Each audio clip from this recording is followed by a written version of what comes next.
Come to order. Without objection, the chair is authorized to declare recesses at any time. We welcome everyone to this morning's hearing, and I'll begin by recognizing myself for an opening statement. Mr. Attorney General, we'd like to welcome you to the Commerce, Justice, Science, and Related Agencies Subcommittee today to testify regarding the Department of Justice's fiscal 2024 budget request. Your budget requests a total of roughly $40 billion in discretionary resources for the Department of Justice, an increase of over $2 billion over the fiscal year 2023 enacted level. The department's budget submission outlines positive themes such as upholding the rule of law, keeping our country safe, and administering just courts and correctional systems. However, I'm concerned that these themes simply give lip service to the American people, while the details outlined in your budget fail to adequately address these concerns. The American people continue to be concerned with the skyrocketing opioid epidemic, killing 107,000 Americans last year. Synthetic opioids, such as fentanyl, mainly fentanyl, remain the primary driver of the increase in overdose deaths. A lot of people don't realize that actual deaths from regular opioids is going down, and that the increase in overdose deaths is due solely to fentanyl. In your own budget submission, you note data from the Centers for Disease Control, the National Center for Health Statistics, which indicate an estimated 107,000 Americans needlessly died of drug overdoses during 2021, an increase of nearly 15% from the year before. With that backdrop, we received your budget, which doesn't seem to convey the appropriate sense of urgency. The Drug Enforcement Agency's budget request, for example, requests only 4 additional agents for fiscal year 2024. Additionally, the department's Organized Crime Drug Enforcement Task Force budget, whose mission is to reduce the supply of illegal drugs in the U.S., would actually see a reduction of $25 million and the loss of approximately 70 agents. In spite of the fury of this epidemic that we're in, you're cutting back. Don't understand. We don't have to look far, though, to see where your department's true priorities appear to lie. As the DEA and the Organized Crime Drug Enforcement Task Forces receive little or even less funding, your budget submission requests nearly $45 million across components for zero-emission vehicles to meet President Biden's executive order requiring vehicle fleet electrification. A similar theme can be observed when it comes to your department's efforts to meaningfully combat violent crime across the country. As you note in your budget submission, the United States has experienced a dramatic increase in violent crime incidents, with the number of violent crimes increasing by 29% in 2021. 29% increase in a year.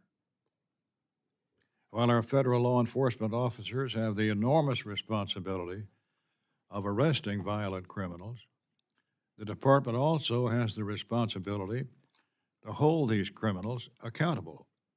Unfortunately, recent actions from the department appear to be sending the wrong message.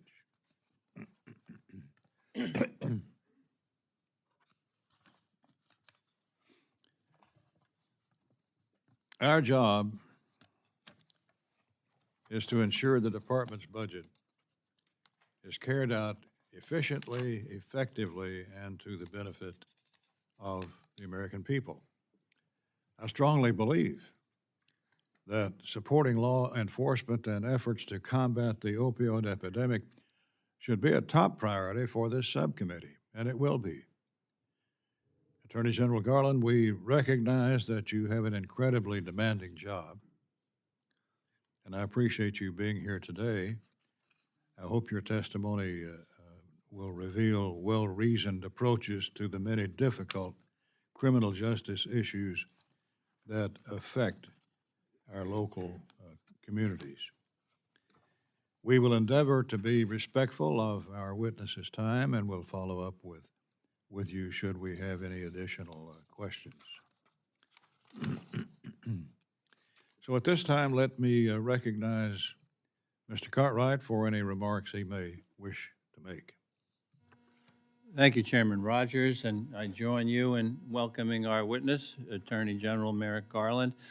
Attorney General Garland, welcome back to our subcommittee, and we look forward to your testimony regarding the President's budget request regarding fiscal year 2024 for the Justice Department. Last year, we made critical investments and down payments in your department, and I look forward to hearing from you about how the resources we provided will support the important work across the Justice Department, as well as how these investments are making our communities safer in this country. The mission of the Justice Department is vast and broad. There is no shortage of topics I know we will discuss here today: enforcing and upholding the rule of law, supporting state, local, tribal law enforcement, combating drug trafficking networks to keep dangerous narcotics out of our communities, defense of our national security, and mitigation of emerging foreign and domestic threats, including cyber threats. I know we'll also hear of the critical tasks the department is carrying out, including preservation of civil liberties and support for free and fair elections, protection of vulnerable populations exposed to domestic and community violence, safeguarding our commerce and our economy. DOJ also administers a massive, complex detention and correction enterprise. It occupies a big part of its budget. DOJ adjudicates immigration benefits and oversees a broad and sophisticated criminal investigative and prosecutorial system.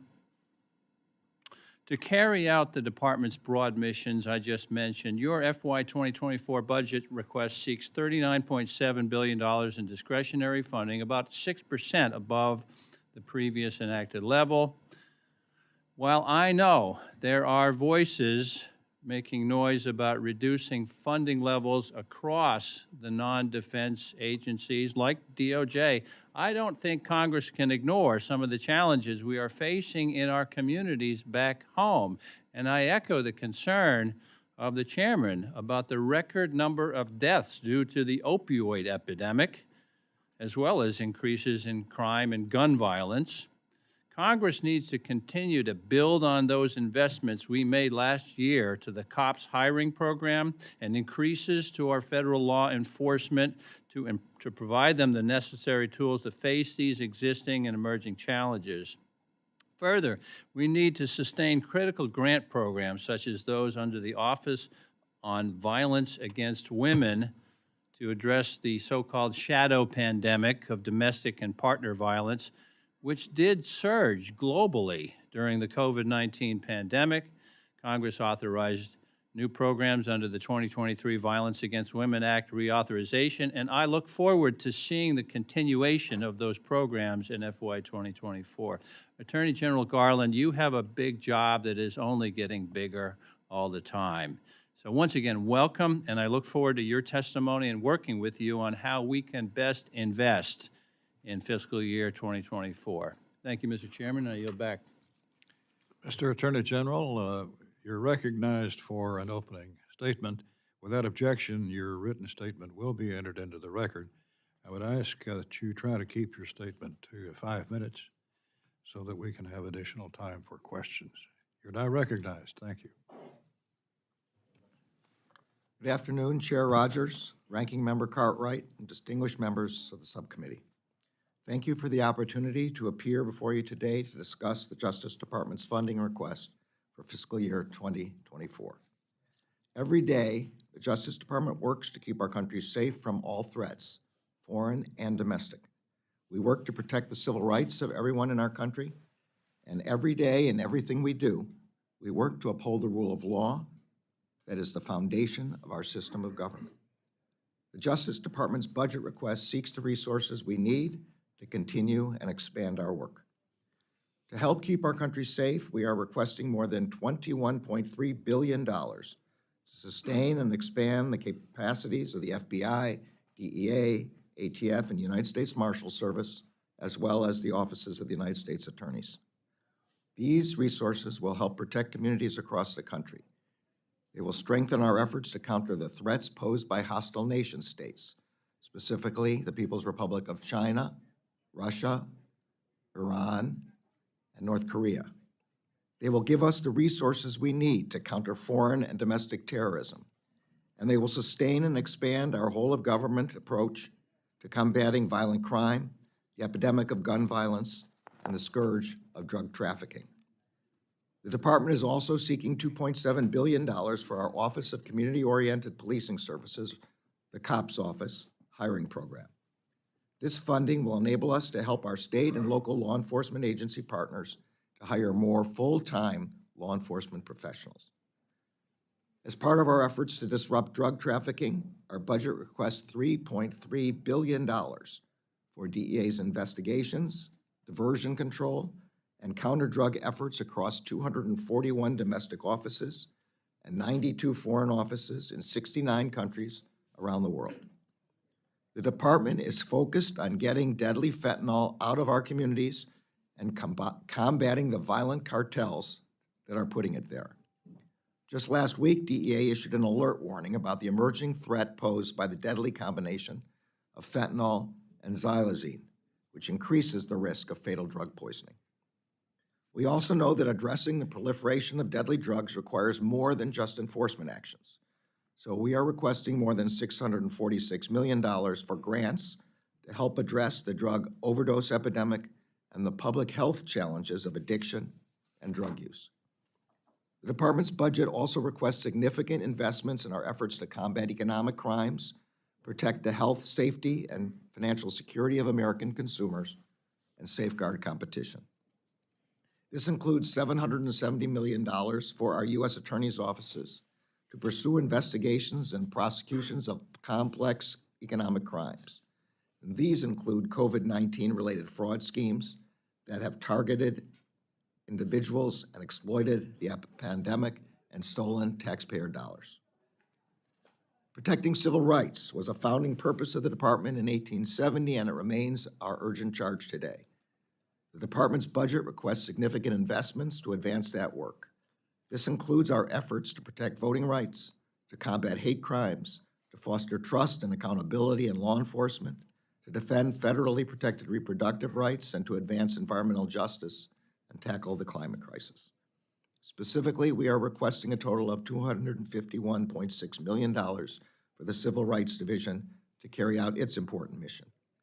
We are also requesting $127.6 million to support the FBI's investigations of civil rights violations.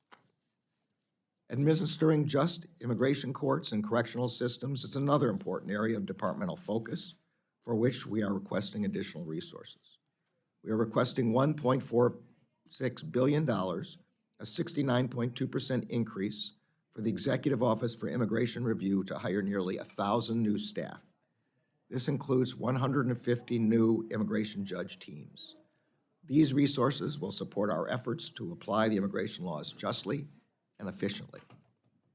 We are also seeking $8.82 billion in funding for the Bureau of Prisons. These resources will help ensure the health, safety, and well-being of correctional staff and incarcerated individuals.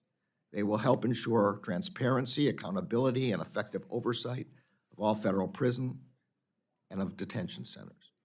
And they will enable the department to fully implement the provisions of the First Step Act and increase programming to prepare individuals in federal prisons for successful reentry.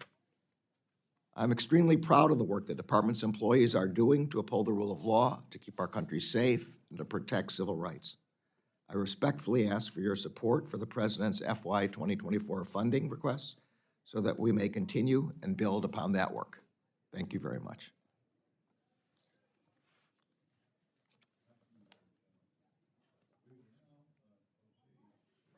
Under the 5-minute rule, with questions for the witness, I'll begin by recognizing myself. Synthetic opioids, such as fentanyl, remain the primary driver of the increase in overdose deaths. In my home state of Kentucky, for example, more than 2,200 people died from drug overdoses in 2021.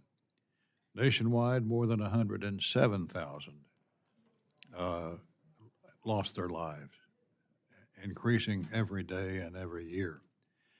The department's budget submission has listed combating drug trafficking and preventing overdose deaths as a top priority. With that in mind, how can the department claim to be prioritizing the war on drugs when your budget submission for fiscal 24 only requests 4 additional DEA agents? The nation's primary drug-fighting organization, DEA, Drug Enforcement Administration, with thousands of employees. In the face of this overwhelming epidemic that we're up against with fentanyl, a poison, you only ask for 4 additional agents and a reduction in program funding for the organized crime and drug enforcement task forces. Our cities are afire with violence and illegality, flooded with killer drugs, and you not only don't ask for more help for DEA agents, but you're actually promoting a reduction in funding for the organized crime and drug enforcement task forces. That I can't fathom. If we were to approve your budget submission as is, the organized crime and drug enforcement task forces would lose $25 million in funding and 70 task force agents. And instead, the department would gain nearly $45 million for zero-emission electric vehicles, cars. Does that sound like the budget request for a department that's prioritizing the war on drugs? I don't think so. Today, the DEA has identified Mexican drug cartels as largely responsible for the production of U.S. consumed fentanyl using China-sourced primary precursor chemicals. How is the department addressing and prioritizing the China-Mexico cartel's U.S. drug trafficking pathway, General? Thank you for the question, Mr. Chairman. I am a former narcotics and violent crime prosecutor. I am very well aware of this problem. The very first thing I did when I came into the Justice Department was to create a violent crime strategy because of the enormous increase we saw in 2020. And therefore, and I have met personally with the families of the victims of the fentanyl crisis. So I'm personally charged with this problem. We are seeking an increase of $342.8 million, a 3.4% increase across Justice Department to counter drug trafficking, a total of $10.4 billion. Now, the budget math and the actual math doesn't always match up. So the actual number of agents that we are requesting are 131, not 4. The reason for the difference in the numbers is that FY23 budget, which only became effective recently, had 127.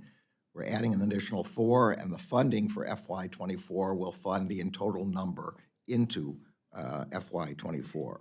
In addition, we're seeking 50 diversion investigators and 35 analysts. So the actual total of drug-fighting positions we're asking to add to the DEA is 216. OCDF, we're not cutting. We're keeping the same amount in OCDF, $550.5 million. I also want to make clear that with respect to violent crime overall, we are asking for a $1.4 billion increase over last year. This includes increases for the U.S. Attorney's offices, for the DEA, for ATF, FBI, and the Marshal Service, and also particularly important, the way we believe we need to fight both the drug problem and the violent crime problem is in partnership with our state and local partners. So we're asking for a $3.7 billion increase in the grants that we can give for cops hiring, for the Burn JAG, for the new gun crime prevention initiative, so that we can effectively partner in task forces with our state and local partners who are the boots on the ground in the war against both narcotics and violent crime. I want to be clear, this is an extraordinarily high priority for the Justice Department. What are we doing to intercept or prevent the shipment of the precursor chemicals from China, exclusively from China, through the cartels in Mexico and into the U.S.? What are we doing to curtail the Chinese from forwarding this stuff here?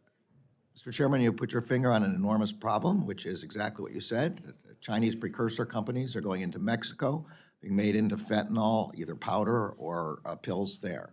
So we're attacking this in several ways. First of all, I've personally gone to Mexico twice to meet with the President of Mexico and with the Attorney General and with the security ministers there. I've met with them all again in the United States several times, trying to press them to cut off these precursors. Together with the Treasury Department, our government has sanctioned some of the precursor companies that we can find in Mexico. We will, as we did with respect to the the Russian oligarchs in Ukraine, we will seize and freeze and forfeit their materials when we find them. So we are doing an enormous amount, I think, to try to cut off this flow, which you are correct in describing as being the ultimate source of our problem. Mr. Cartwright? Thank you, Mr. Chairman. Mr. Attorney General, as I mentioned in my opening statement, there are voices on Capitol Hill calling for capping fiscal year 2024 spending levels at the fiscal year 2022 level, essentially a 22% cut below the enacted level last year.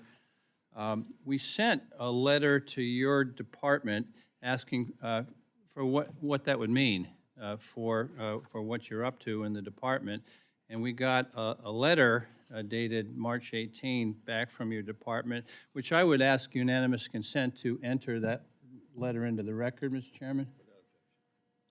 And you responded, and I want to say I'm concerned by some of the impacts highlighted in the letter, picking up on the train of thought Chairman Rogers was working on.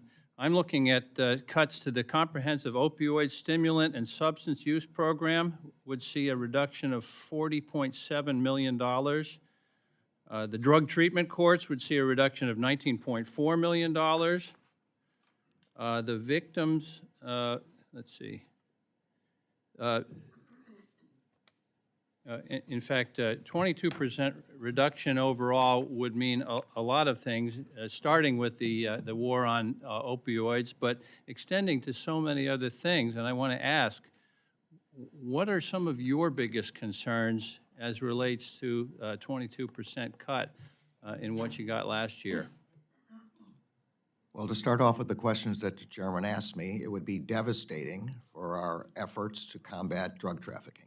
Totally devastating. It would lead to a $620 million reduction in base resources for the DEA. It would lead to a 28% reduction of the workforces in a single year of the U.S. Attorney's offices. These are the offices that bring the drug prosecutions and the violent crime prosecutions. It would lead to a loss of 11,000 positions at the FBI, at the Marshal Service. It would lead to our inability to replace 221 Deputy U.S. Marshals who are responsible, in addition to judicial protection, to fugitive task forces to find the people who we have arrest warrants on. And it would lead to enormous cuts in our COPS office and in our burn JAG grants. The consequence would be truly devastating to our efforts to fight violent crime and to our efforts to fight the drug traffickers. Well, you mentioned COPS hiring program and the burn justice assistance grants. If those get cut by 22%, who gets hurt, Attorney General? Well, those people who are hurt are the state and local. Well, there's a direct and indirect. The direct effect is we're not able to give the money to the state and local police departments. The ultimate effect is the communities that are plagued by fentanyl, the communities that are plagued by violent crime, because this money goes to state and local law enforcement for their own work against violent crime and drug trafficking, and to their work with us in task forces to attack both of those. Sure, the COPS hiring program is federal assistance so that local municipalities that are strapped for cash to begin with right now can take federal money and use that toward the hiring of additional police officers. Is that correct? That's right. Well, if we were to absorb a cut of 22% to that program, how long would it take those local municipalities to recover from such a cut? And we're estimating 300 to 400 fewer law enforcement funded positions as a consequence of a reduction of $50 million just in the COP hiring program. In the burn JAG, the awards to local governments would be reduced by an average of $30,000. State awards $1 million per state.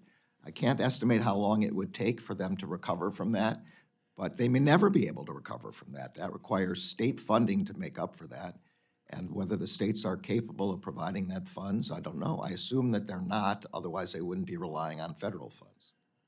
Well, you know, the chairman mentioned an increase in crime in this country over the last year. And of course, a lot of that has to do with the end of the pandemic and people being out and about more. But the truth is, it doesn't matter. If there's an increase in crime, no matter what the reason, we need to fight it. And the question is our ability to fight crime going to be increased or decreased if we have a decrease of 22% in your budget? We drastically decreased. Thank you. Mr. Chairman, I yield back. Thank you, Mr. Chairman. I'm listened with interest to the comments of the gentleman from Pennsylvania. I'm glad that he got a response, the minority got a response to their letter. I also sit on Judiciary, and my chairman, Mr. Jordan, has asked me to ask you about a letter he sent back in January asking you to appear before his committee. He has not gotten a response to that letter. And so I'd ask you, can I get a commitment from you to respond to him in the immediate future with several dates that would be, during which you would be available to appear before the Judiciary Committee? Of course I'm going to appear before the House Judiciary Committee. I understand there are discussions about scheduling that have been going on. I don't think there's any problem in that respect. There's been no response to the letter, so I think there's some question about whether you would be willing to appear. So getting your commitment to appear is helpful, and I thank you for that. More than willing. I listened with interest to your statement, and I found it quite incredulous that you would talk about the rule of law when your department and so many in your department have done so much to undermine the rule of law. I want to ask, internal communications showed that the DOJ and the National School Boards Association extensively colluded prior to your memorandum back on October 4th of 2021, which inserted federal law enforcement into local school board meetings. In fact, you previously testified to the House Judiciary Committee that the sole basis for your memorandum was the NSBA letter sent to President Biden back on September 29th, 2021, only 5 days earlier. Is that correct? It's not correct that that was the sole basis, and that wasn't my testimony. My testimony was that it was an important basis in addition to seeing many, many, many reports in the news of threats of violence and violence in the preceding period. On October 20th, 2021, the FBI's Counterterrorism and Criminal Divisions operationalized your directive, announcing to all FBI special agents in charge the creation of a new threat tag, Edu Officials, to track school board-related threats. Is that correct? So this is an internal FBI operational working. I didn't know about it at the time. I've seen it now. All it is, from what I've read of the FBI's own testimony, is that when a particular kind of person is, when there's a threat against a particular kind of person, there's a particular kind of tag put on the information. So if it's a threat against an education official, it's put on education. If it's a threat against a Supreme Court justice, it's SCOTUS, S-C-O-T-U-S.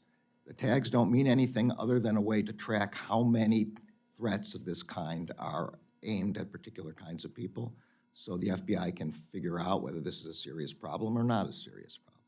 Do you know how many citizens were tagged with this threat? I don't know. I think the FBI returned that there were, in their own subpoena response to Mr. Jordan, I think there were around 20 as to whom what are called guardians were attached to for further investigation. Yeah. 22 to be exact, and 6 were actually investigated by the Counterterrorism Division of the FBI. Citizens of this country who were trying to make their voices heard at their school board meetings and instead were tagged by the FBI as terrorists by agents of this government seeking to silence their voices. When it was discovered eventually that this was not the national threat that the Biden administration or the School Boards Association wanted it to be, why didn't you withdraw the memo? So let me be clear about the memo. The memo was aimed at violence and threats of violence. It was not aimed at parents protesting to their school boards. In fact, it was very clear in the second sentence that that is constitutionally protected. The thing that is not constitutionally protected are threats of violence and violence. The memo was not aimed at parents in any respect. It was aimed at violence and threats of violence against school administrators and teachers. And yet, after it was determined that this was not a national threat, you refused to withdraw the memo, and the agents of the FBI continued to act as if your memo were still in force and still in effect. So, would you agree that you just continued to put forward this false rhetoric to your agents that was not corrected and resulted in the investigation of hardworking American citizens just wanting to have their voices heard at the ridiculous indoctrination going on in their school boards? The investigations were not aimed at hardworking individuals who were just trying to protest The documents you provided show that they were. The opening of 6 investigations in your counterterrorism division. My understanding is that there were no full field investigations opened at all, that all of them were in the end referred to state and local. Exactly, where they should have been in the first place. It's clearly a state and local issue, should never have started, and I yield back. Ms. Morelli?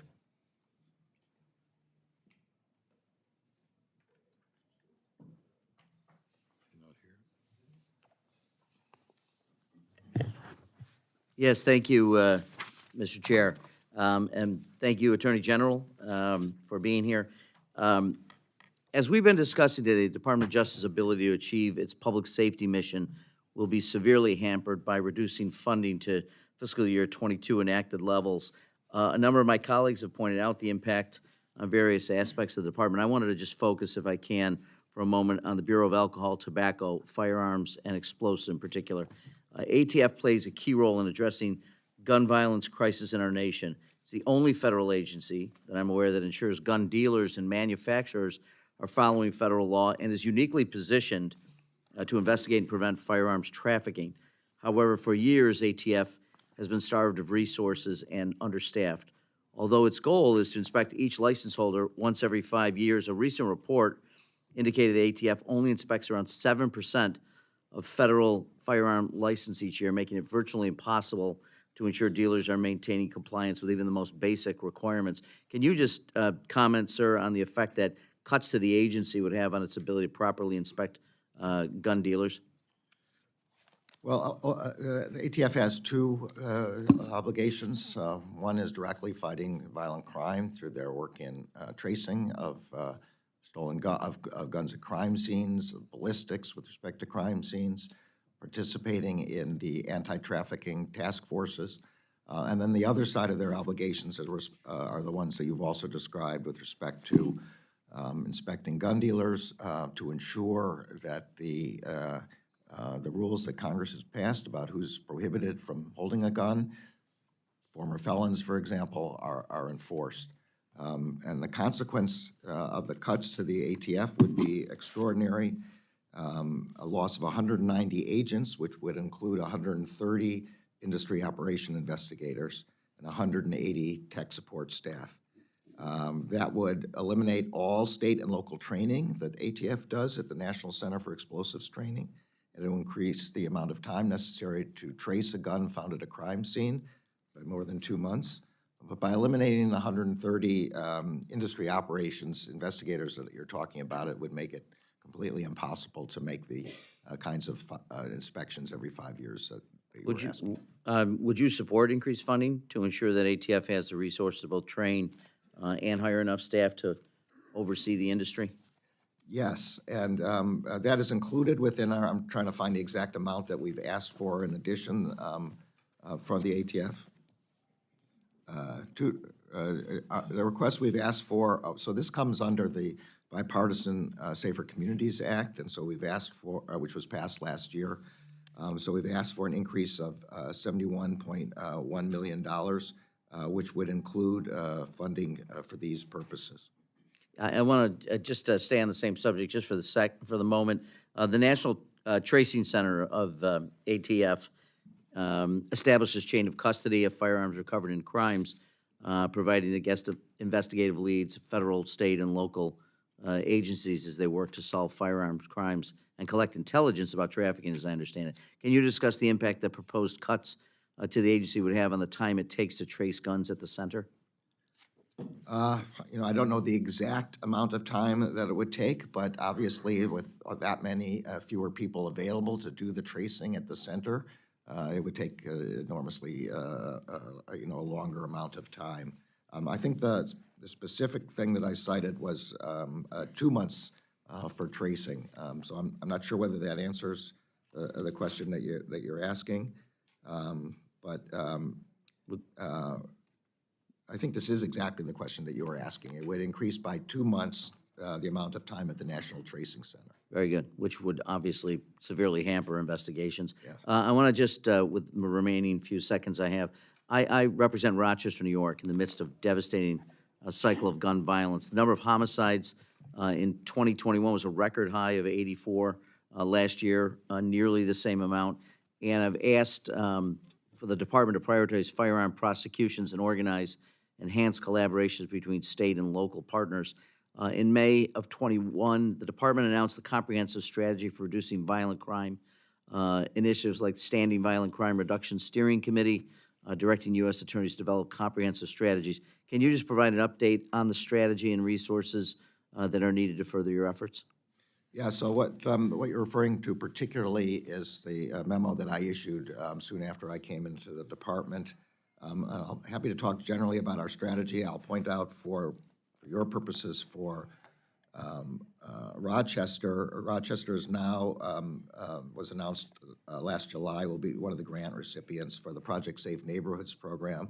And also at the same time, it'll be one of the new sites for the National Public Safety Partnerships. Thank you so much. Oh, I'm sorry. I don't know if you can comment further. I wanted to yield back because I see the balance of my time has expired. Thank you, Mr. Morelli. Mr. Garcia. Thank you, Mr. Chairman. Thank you, Attorney General, for being here today. I want to just talk real quick about patriotism. It's something that has driven me personally. Patriotism compels us to love our country, right? It compels us to want security for our country. It wants us to, as a nation, be dominant on the global stage and with peace and tranquility within our borders. Patriotism, however, it doesn't require us to trust our government. That is earned, and that is only earned after a track record of performance and citizens actually witnessing their government working for them, not for themselves. And I think of all agencies right now, the Department of Justice that you head has got a brand name problem, has a trust issue with the American people. There's several encroachments over the last few years, the weaponization of the Justice Department, FISA issues that go back several years. And for me personally, when I'm in meetings like this and I hear the Attorney General for the Department of Justice qualify justice with terms like environmental justice, social justice, climate justice, racial justice, whether it's in the written testimony or verbal, the hair on the back of my neck stands up, because anytime you put a word in front of the word justice, you're diluting justice. And you're actually putting a finger inadvertently on the scales of justice, and it changes the paradigm of our country from one that is guaranteeing equality to one that starts searching for equity. And in the Constitution, equality is guaranteed, not equity. So I want to start there, because I think that's very important to understand that you do have a brand name issue right now and a trust issue with the American people. And it's going to come to a head in the form of this FISA conversation that's going to be happening here in the near term. No mention of it here today in your oral testimony, nothing as far as I can see in the written testimony. But as you know, FISA is coming to expire before the end of this year, if I'm not mistaken.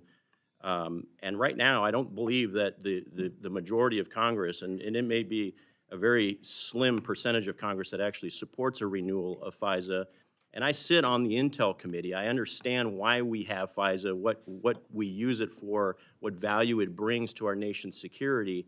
And I still don't trust the Department of Justice, the FBI, and other federal agencies to use FISA in accordance with what it is intended for, and that is to keep Americans safe and not to be used against Americans who are not a threat to the country. So I'd like you to comment on that. I also want to make a quick comment on the fentanyl discussion, because that's been the front and center focus of this so far. I appreciate you going to Mexico. I appreciate you attempting to put sanctions on the Mexican companies that are partaking in the precursor development. But until we, the collective we, Congress, Secretary of State, Treasurer, Commerce, Justice, President, put a finger in the chest of China and go after the companies in China that are developing the precursor materials there before they get on a slow boat to Mexico and across our borders. 300 people will die of fentanyl today, and I would submit that the crisis at our southern border is by far the #1 national security crisis that we have. Its origins are in China. The route is through Mexico and across our border. It's fully characterized. We all know that. And 300 people today will die because we are doing nothing about it. It's you, it's the DEA. Everything we have done has failed. Okay, so we need this administration to recognize that the fentanyl crisis, not climate change, is the closest alligator to the canoe killing Americans right now. But I would love for you to talk to us about FISA and how you're going to reinstill confidence from Americans in the Department of Justice so that we can have all the tools available to you so you can actually ensure this country's security and do what's right in accordance with the Constitution. So you're giving me a lot to unpack here. Let's begin with where you started, with patriotism. I have devoted virtually my entire public life, my entire life as an adult, to public service. I have done it on the streets of Washington, D.C., facing drug traffickers, including murderers.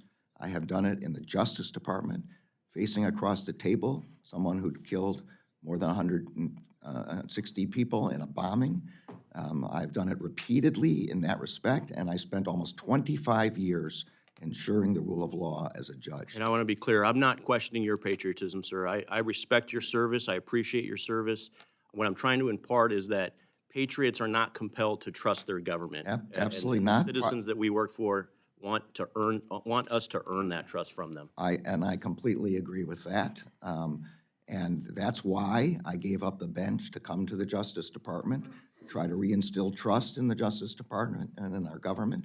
It's why I've reinstilled the norms of the department of treating like cases alike, of keeping partisanship out of the department, of ensuring that partisanship and improper influences don't affect our criminal investigations.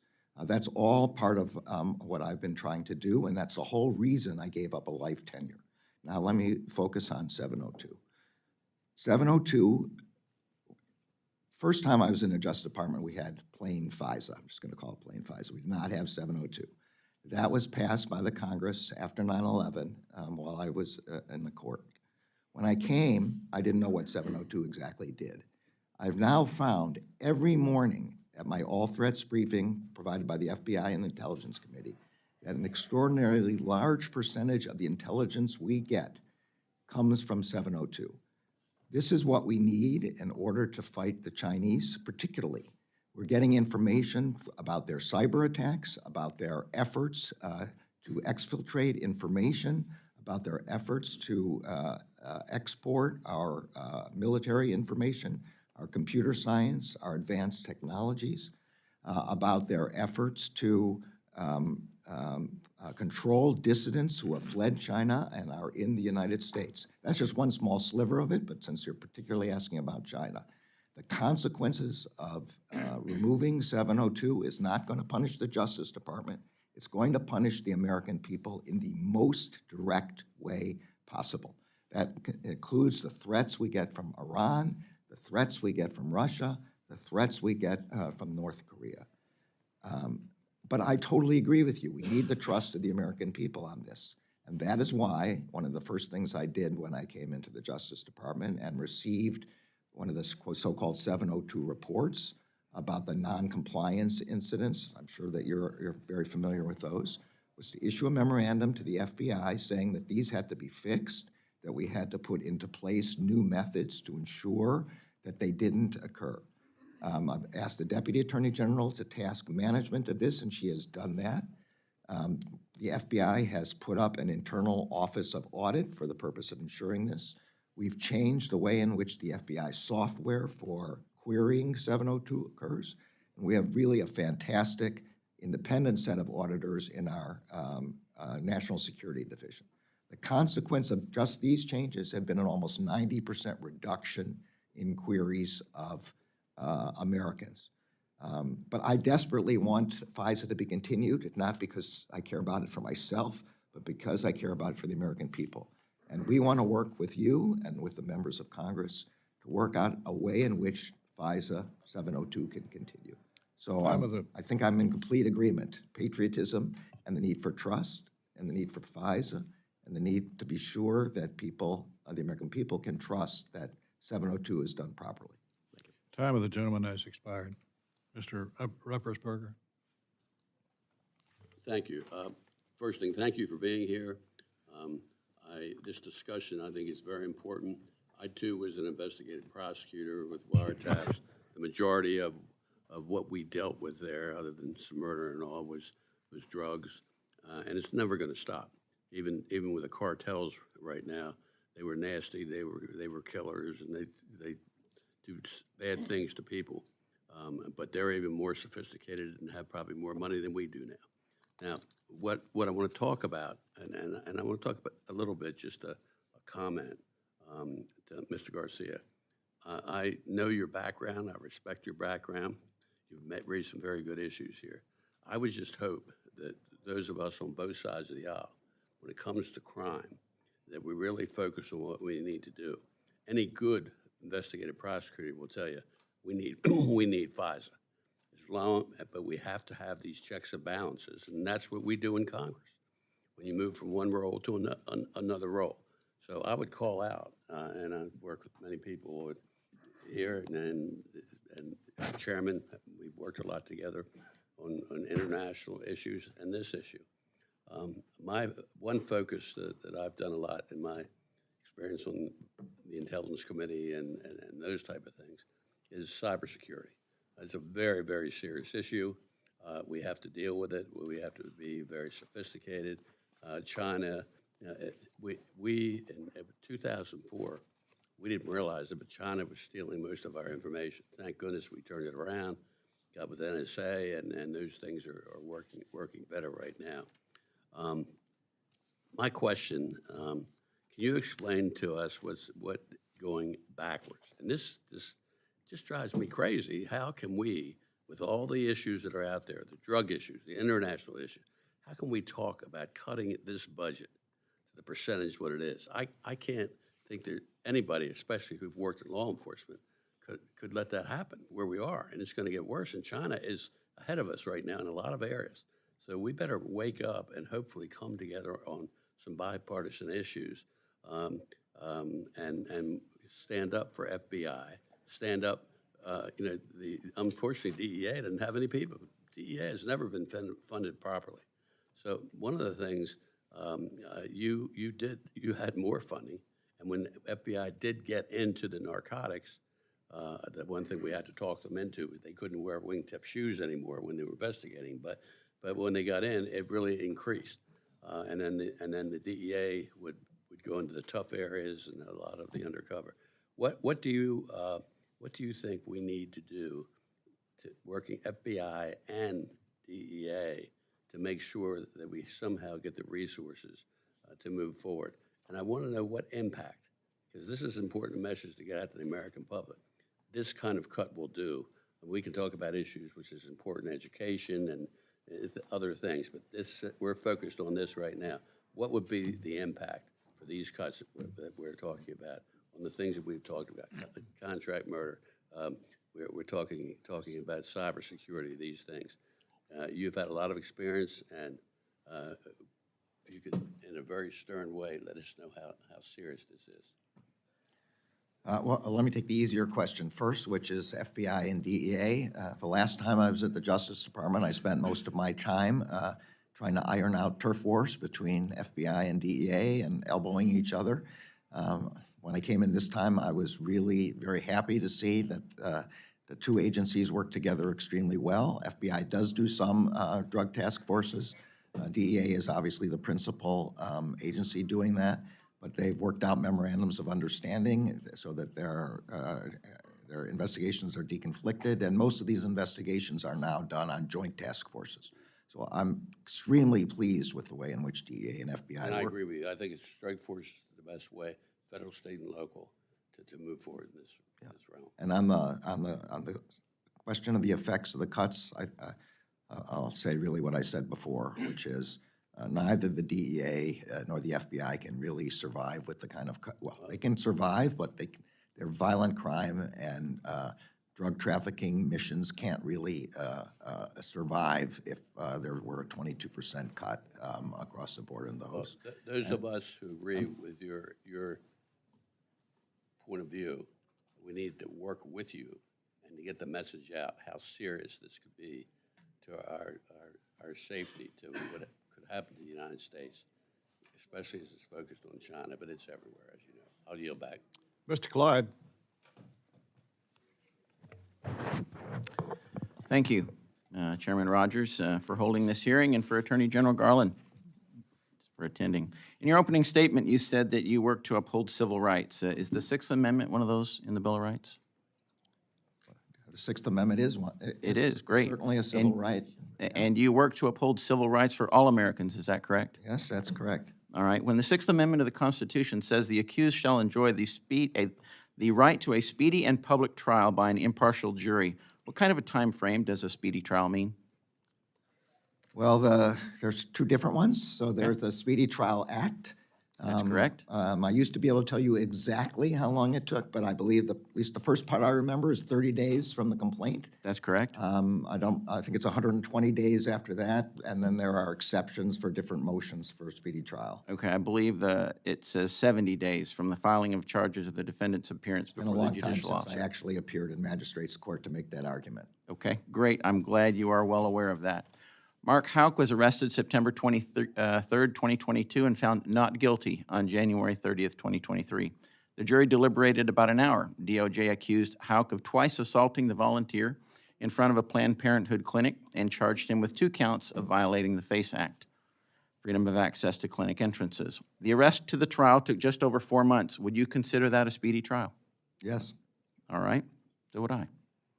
Last week, I visited the D.C. Department of Corrections and met with some of the 20 prisoners who were arrested in connection to the events at the Capitol on January the 6th. According to a Just Security article that came out on March the 20th, 11 of the 20 have not accepted a plea deal, nor have they even been brought to trial. Today is March the 29th, 2023. Attorney General Garland, is it correct that since their arrest, some of these individuals have been waiting approximately 2 years for their trial?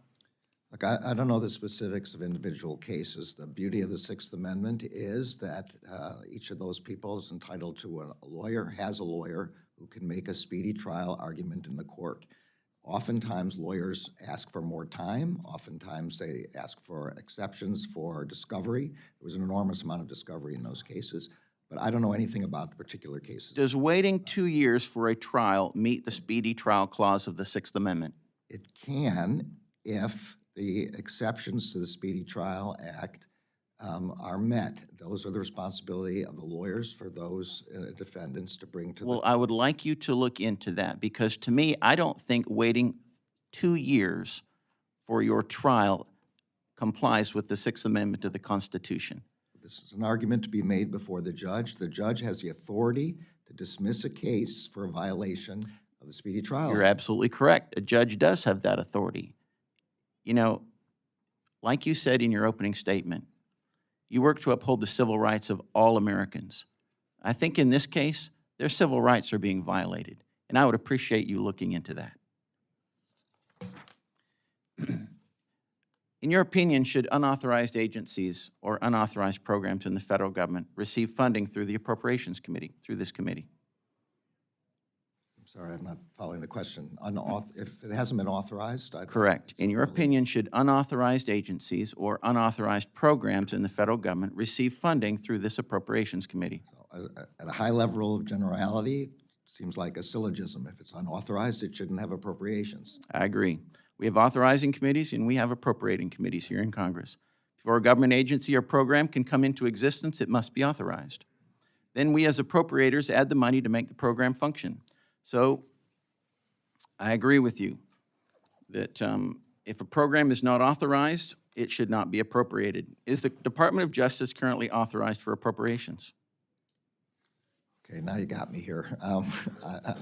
I'm no expert at the difference between authorizations and appropriations in specific programs. Well, we have authorizing committees, and the authorizing committee for the Department of Justice would be the Judiciary Committee. Yes, that's correct.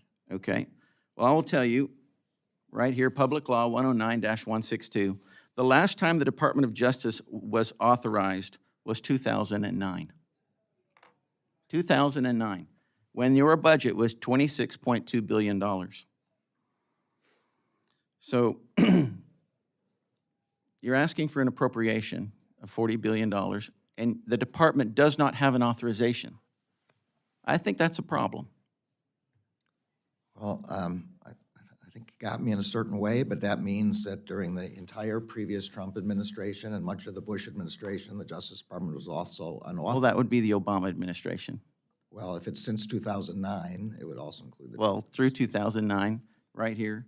from 2009 to today, and all the previous administrations were also authorized. That's correct, and it's I don't- incumbent upon the Department of Justice to ask for an authorization. Yeah, I have to, when I don't know the answer, I think the truthful thing for me to say is I don't know the answer, and I don't know the answer. Okay, all right, well, I'm finding it difficult to approve an appropriation to an agency that has not requested an authorization. And how can I, in good conscience, appropriate taxpayers' money to an unauthorized agency? So, giving you the benefit of the doubt, and the last time that you were authorized, which was 2009, I would think that $26.2 billion is probably the Time of the most we can gentleman has offer. expired. Thank you, and I yield back. Mr. Trillin. Thank you, Mr. Chairman, and Ranking Member Cartwright and Attorney General Garland. Thank you very much for appearing here today. As co-chair of the bipartisan Second Chance Task Force, I'd like to talk a little bit about the Bureau of Prisons and recovery outcomes. The data, it's clear that the best way to reduce recidivism is through stable employment. In fact, the probability of reconviction of someone that's earning at least $10 an hour for 2 months is 8% is the recidivism number for that individual, versus the probability of the unemployed ex-offender is 60%. So justice-impacted individuals are prevented from realizing their potential for a number of reasons, including lack of job training. The Bureau of Prison faces severe staffing shortages. The BOP is staffed at 86%. They're funded at 93%. which leads to augmentation, whereas educators, medical professionals, the key people, are forced to work as correctional officers. If they were a business, it would definitely fail. But this not only creates an unsafe prison conditions for the staff and for the inmates, but also affects their ability to program reentry and the ability of the inmates to access literacy classes, job training, substance use disorder, mental health treatment, etc. To make matters worse, extremists would like to drastically cut back to FY22 funding. These budget cuts will harm law enforcement. Could you talk about how decreasing funding to 22 levels will impact the safety of our correctional staff and also the inmates? Yes, it would be devastating to the Bureau of Prisons, as it would be to all of the components at the Justice Department. It would make the staff less safe for themselves. It would make the prisons less safe for the prisoners. It would devastate our reentry programs and our anti-recidivism programs. BOP estimates that the consequence would be a complete hiring freeze and a furlough of more than 33,600 employees for 60 days. It would require the augmentation problem, which you're referring to, which means having non-correctional officers at work on correctional responsibilities. It would augment the non-custodial staff almost 100% of work hours. And the facilities would really only be able to address emergency requirements, so the First Step Act requirements would not be able to be met. So meeting the First Step Act would be an impossibility. Yes. BOP is also the largest mental health and substance use provider in the country. 159,000 people incarcerated, 2/3 suffer serious mental health, 25% have substance use disorder. If the BOP funding levels are decreased to FY22, how will that affect the Bureau's ability to provide mental health treatment and MAT to inmates? Yeah, so I don't have a specific breakdown with respect to MAT, but it is of course correct that we've asked for $409.45 million in order to cover all the First Step Act programs, including the medicated assisted treatment. And a 22% cut would mean we would get none of this. This is just an extrapolation, but I assume this means that we would not be able to provide MAT. Exactly. Would you agree that one of the leading causes of recidivism and making our country less safe is the lack of mental health and substance use disorder treatment in our prisons? It's certainly one of the you've put your finger on an important problem, which is that recidivism is a problem with respect to violent crime in the country. The purpose of the First Step Act, which was a bipartisan action by the Congress, is to try to reduce recidivism. And there are a number of ways in which it can be reduced, including all the things you've mentioned, including in particular vocational training, but obviously also medically assisted training. If people come out of the prisons still addicted or with a need to get drugs, they're highly likely to recidivate. Just quickly, solitary confinement. We introduced a bill last year to reform solitary confinement. President Biden has stepped up on this and issued an executive order to reduce restrictive housing. Yet, unfortunately, the percentage of BOP inmates has gone up. What steps is DOJ and BOP taking to implement the President's executive order? So there are three different kinds of restrictive housing. There is special management units, there's the administrative maximum units, so-called supermax, and then there's the special housing units. So both of the first two, which are the most severe restrictions, are down since 2016. The special management unit is down 56% population since 2016. The administrative max, or ADX, population has decreased 17%. Unfortunately, the special housing unit populations have increased. It's not exactly clear, but it looks like a significant part of this is COVID. The difficulty of moving people in and out between different places and individuals waiting in the special housing units for transfer to designated facilities. The new director of the Bureau of Prisons, who I appointed, has taken this on as a personal responsibility on her part to get these numbers of people in the remaining restricted housing units down. Thank you. I yield back, and she's doing a wonderful job. The gentleman yields back. Mr. Elzey. Thank you, Mr. Chairman. Thank you, General. It's good to be here. We've not met before, but as soon as I shook your hand, I understand that you have some pretty thick skin. Because you get run through the ringer up here, and I appreciate your time and in coming up here. I'll get right to it. Are you familiar with the term, now, Congressman Garcia, Congressman Gonzalez, and I are all in naval aviation in our previous careers. Have you ever heard the terms alligator's closest canoe? Yeah, I think I've heard it, the nearest bear to the door, but That's it? pretty All much right. the same, I think. And have you heard the term stump the chump? No, afraid not. Okay. That means when you ask a question that you're not going to get the right answer on or something like, it's something to put somebody on the spot. I promise you I'm not going to play that game with I you appreciate today. it. But we are going to talk about the alligator closest canoe. I'm from Texas 6, which is just south of Dallas. I have a 9-county district, which has gotten pretty big, largely rural, not a whole lot of money in the district. And as I look at the budget requests for some of these programs, and I understand you have a very large department.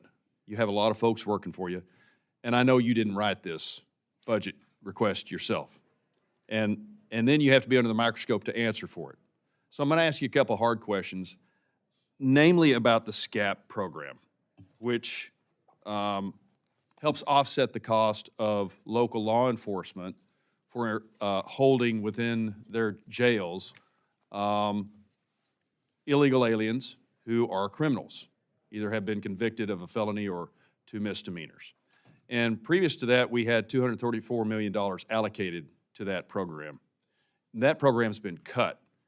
And I'm curious to know if there's an alligator closest canoe, which is, again, I said I'm not going to play stump the chump.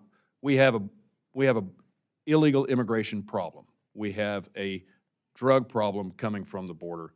We have a human trafficking problem coming from the border. I think we can agree with that.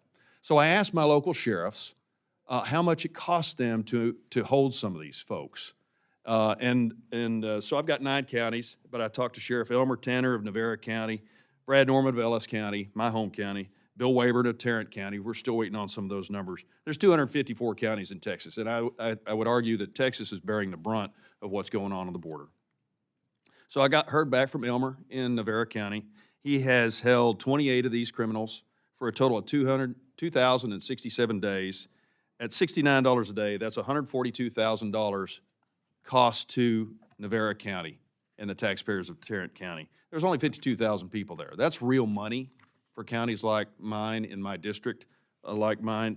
So my question is, if we're going to do away with $234 million program under the justification of more emergent problems, like new grant problems like the Accelerating Justice System Reform, which is $300 million discretionary over 10 years, incentivize jurisdictions in undertaking the critical work of addressing the entrenched issues of inequity and disparity, that's not the alligator closest canoe.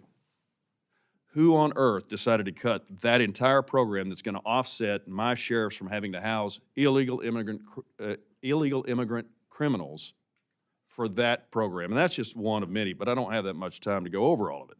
So I'd like to see why you can justify cutting that money, justify the request for the other money, and would you be willing to reinstate the SCAP program?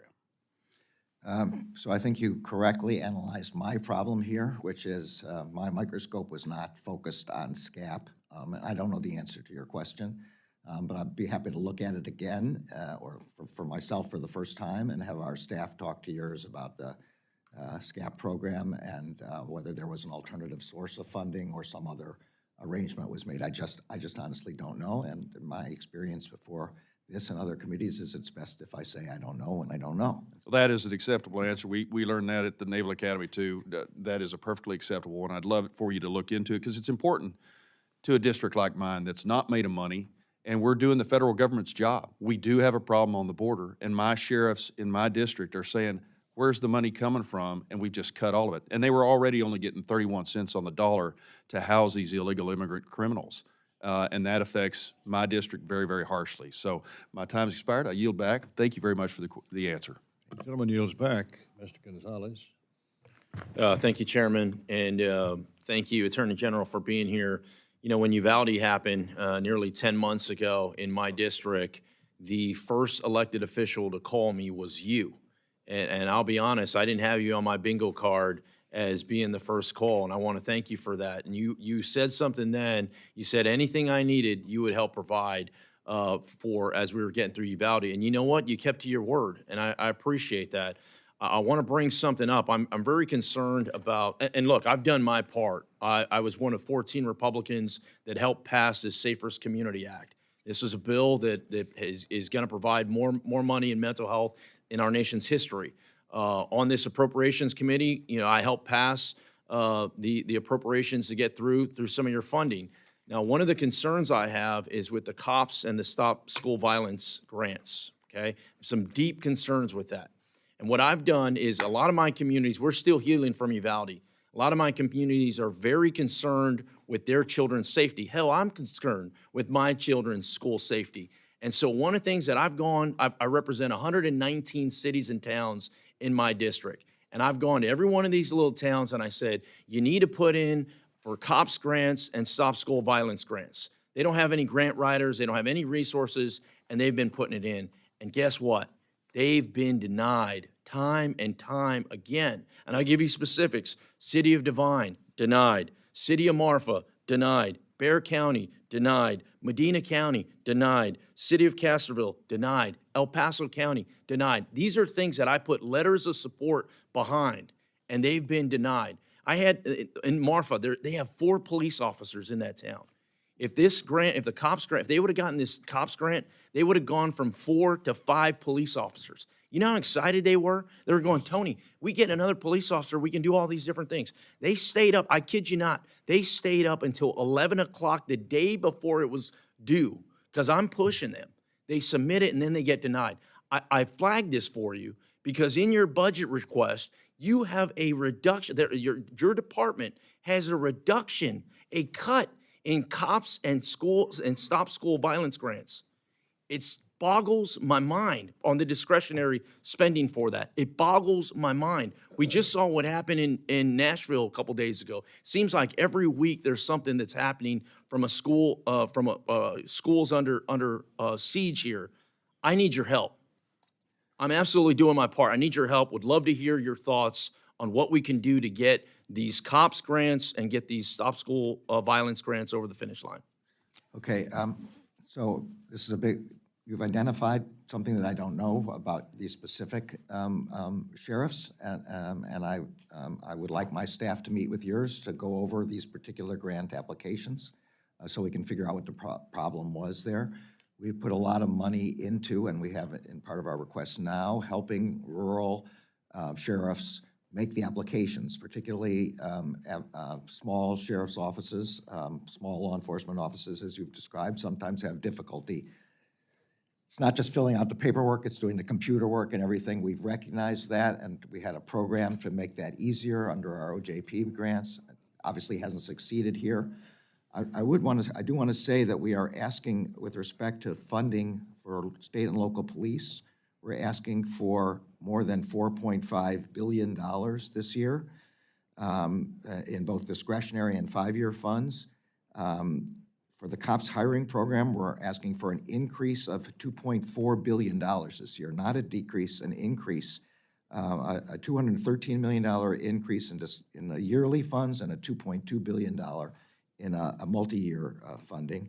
The STOPS grants come under the Office of Violence Against Women Act, and they're also increased.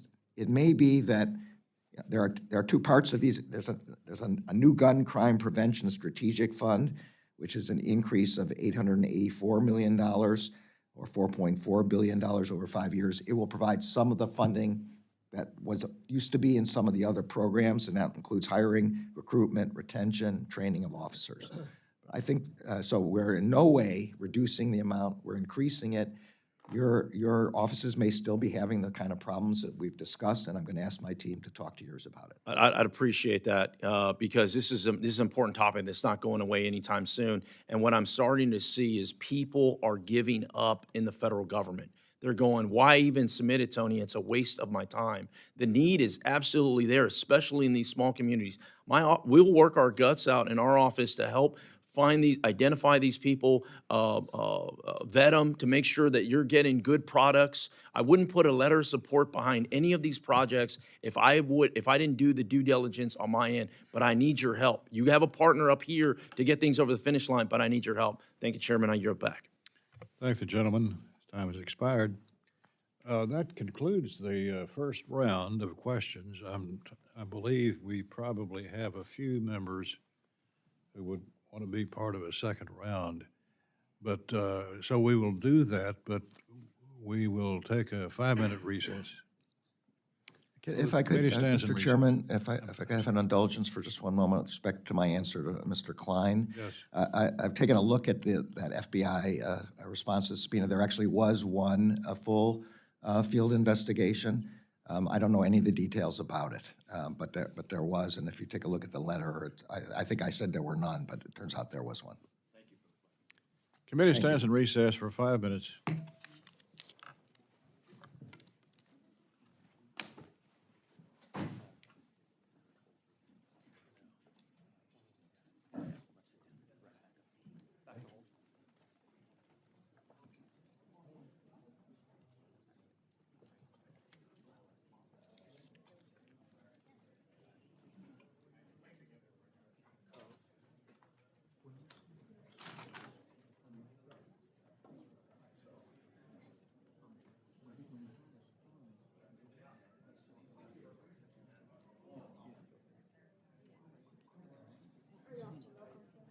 Yeah.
Committee will be in order.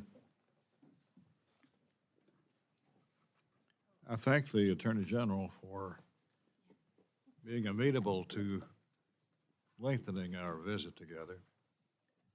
We will conclude shortly, we hope. I'll recognize myself for an opening of a second round. Attorney General, in the 24 budget request, you say, and I quote, "The United States has experienced a dramatic increase in violent crime incidents, with the number of violent crimes increasing by 29% in 2021. That's an alarming statement, and I'm sure we agree on that. We should be prioritizing targeting violent crime across the country, and yet your budget submission is full of funding for programs that aim to keep criminals on the street as opposed to behind bars. We're seeing unprecedented warfare, if you will, in our major cities across the country, in every region of the country. Violent crime. And we should be tackling the problem face on. But the department, for example, requests $50 million for a new program that would incentivize jurisdictions to empty juvenile detention facilities, close the prisons. Sounds like a follow-up to the defund the police movement.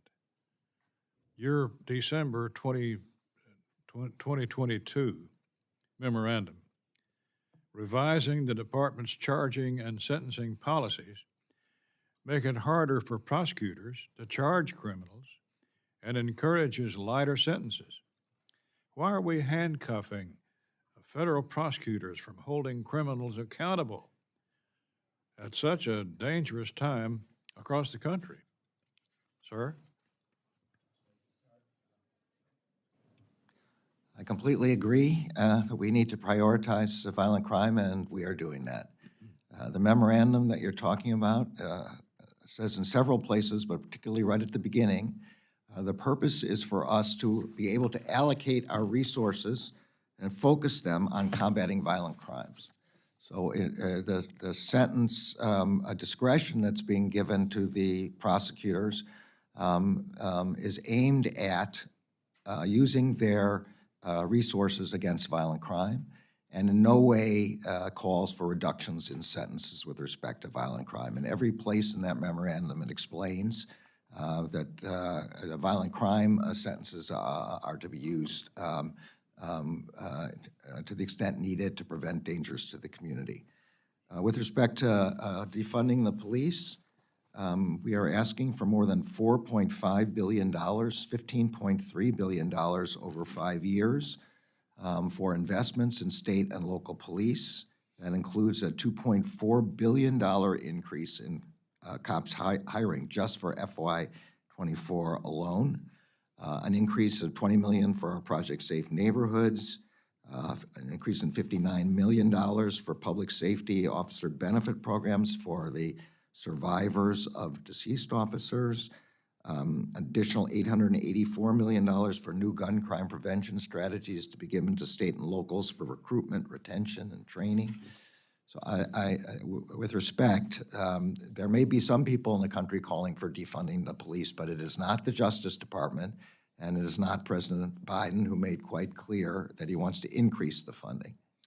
Well, I'm not focusing on defund the police, but I am focusing on all across the country, there's public revolt against prosecutors who are considering milder treatment of criminals.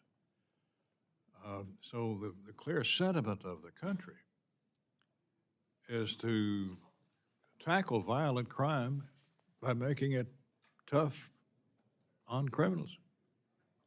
Do you agree with that or not? No, I do agree with that, and our focus is on making it tough on violent criminals. That's where we are putting our resources. Those are the sentences we're asking our prosecutors to seek. Those are the cases we're asking our prosecutors to bring. Let me ask you about the immigration crisis. The department caseload, pending immigration caseload, stands at over 2.1 million and growing. According to TRAC, a nonpartisan nonprofit data research center that reports on U.S. immigration court statistics, since the start of the Biden administration, the growth in the backlog has been accelerating for the last 6 months. And yet, the administration determined to repeal Title 42. The U.S. is on the verge of a deluge of new migrants if that occurs. The pending immigration case backlog is outrageous. According to TRAC, the nonpartisan group, since the start of the Biden administration, the growth of the backlog has been accelerating at a breakneck speed. 423,000 new cases in just the last 6 months. And yet, with this administration determined to repeal Title 42, the U.S. is on the verge of a deluge of new migrants. What do you say to that? Well, you're right about the increase in the backlog. That's why we're asking for 965 new staff for the immigration courts, 150 new IJ teams, and that's why we're asking for an additional $367.1 million for a backlog reduction initiative to enable us to use new technologies, virtual courtrooms, dedicated dockets, et cetera. The Title 42 problem, Title 42 was an emergency authorization for the pandemic. The only question about whether Title 42 can be continued is if the pandemic is continuing. And it does not appear to be continuing. We already had one court that ordered the end to the Title 42 process because of the end of the pandemic. It's the same thing that's led to the reasons why mask mandates and all those other things have had to come down.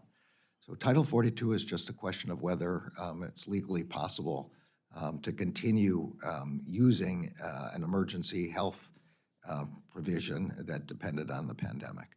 Now, what the administration has to do instead are policies to be adopted by the Department of Homeland Security, which they've issued notice of proposed rulemaking to take place when Title 42 comes down. And those are the policies that DHS believes will substitute. But Title 42 it's just a question of once the pandemic is down, the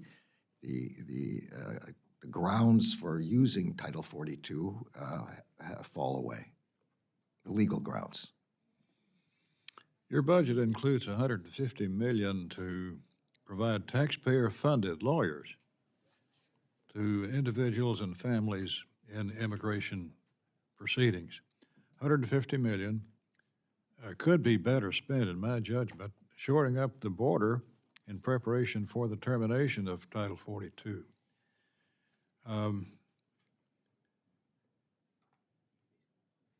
We know that tax border policies incentivize illegal entry and help fuel the illicit activities of criminal organizations and the cartels in Mexico and the Northern Triangle countries as they profit off human trafficking.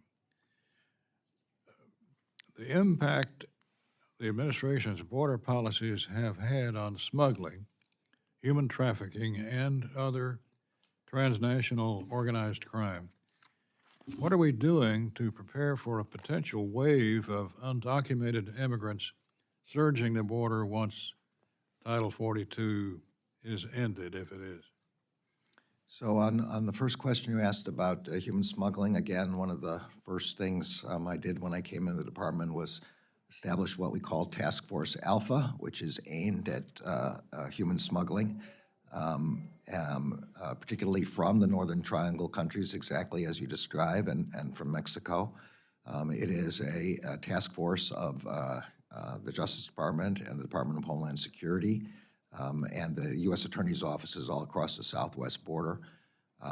They have been identifying smuggling groups in Northern Triangle countries in Mexico and have been prosecuting large numbers of those people. And yes, they're going to have to ramp up, and they are ramping up. We have money in the budget for additional money for that task force.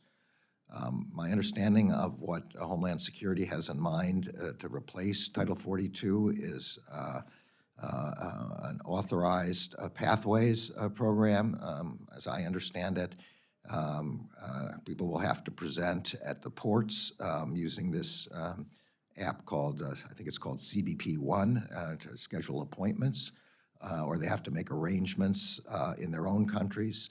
And if they cross otherwise, the presumption will be against them being eligible for asylum. I'm not sure I've gotten their entire program, but I believe that's the main elements of it.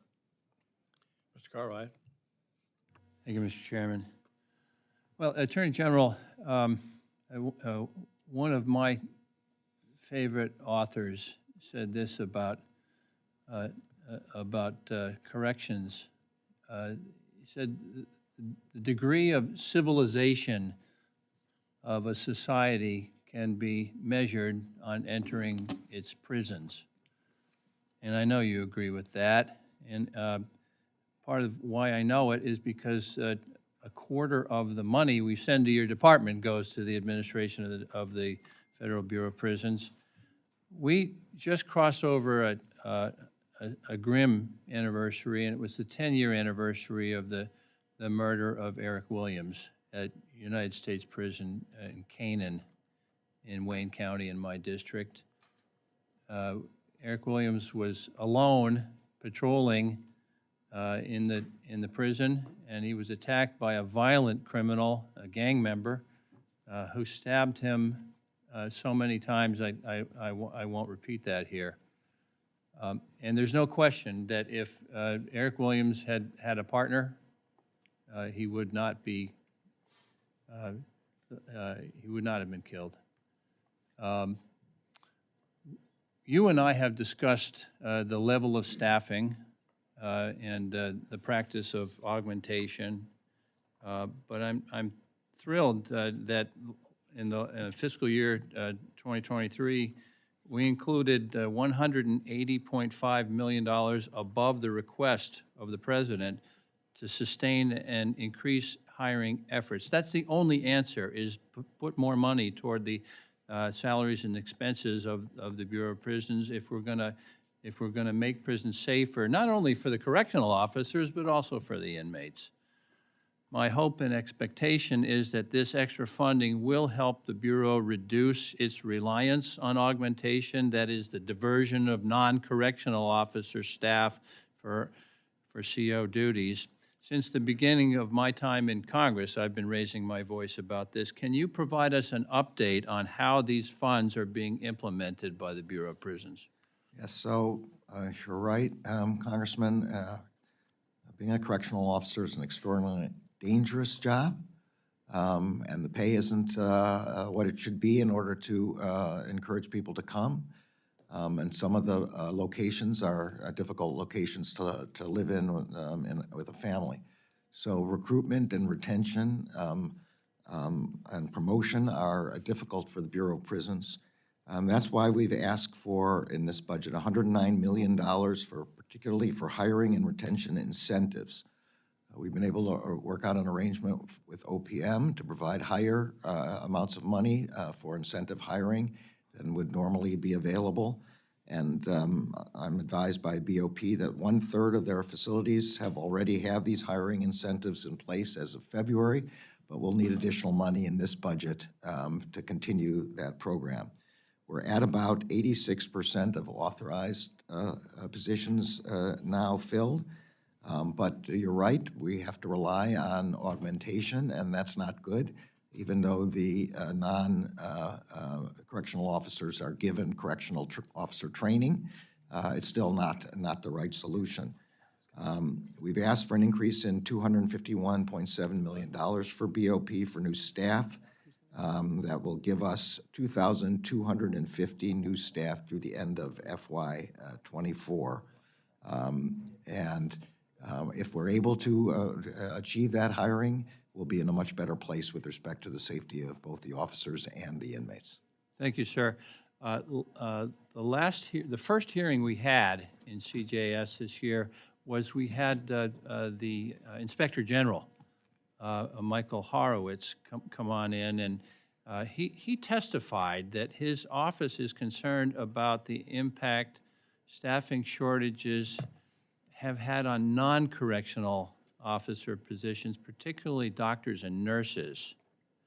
What can you tell us about BOP's efforts to hire in these critical positions?